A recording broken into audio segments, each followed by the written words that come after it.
Օլիգարխը պետք է պետական լծակներից օգտվող մարդ լինի, բայց ես ասենք թե օլիգարխ ես ինչ չեմ համարում։ Բելարուսիայի նախագահն իմ ընկերն է, որը ցանկացածով հայ ժողովրդի կողքին է, ցանկացած հարցով ինքը որպես մարդ անցնում է, հարգում է, պատասխանատու է, աջակցել օգնել ցանկացած իմ ընկերոջից ես չեմ հրաժարվում, հասկանաք։ Ձեզ կապում ենք Քոչարյանի ու Սամվել Կարապետյանի հետ, ասում են եռագլուխ հրեշա, եթե ընտրեք իրենք են գալու։ Ուրեմն քո անունը ո՞նց է։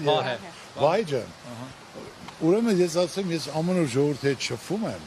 եւ թող մարդիկ էլ գնան շփվեն, ընդ կերևա հրեշնովա, քաղցրնովա, համովնովա, ինչ եմ ասում։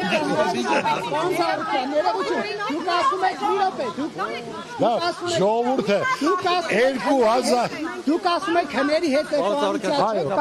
Այո։ Դուք ասում եք հների հետ կոալիցիա չկա։ Նույնիսկ այն դեպքում, եթե դա է լինելու Փաշինյանին հեռացնելու միակ տարբերակը։ Այո, ուրեմն հինը պետք է դուրս գա, պետք է նոր այն որ կարան այն մարդը պետք է։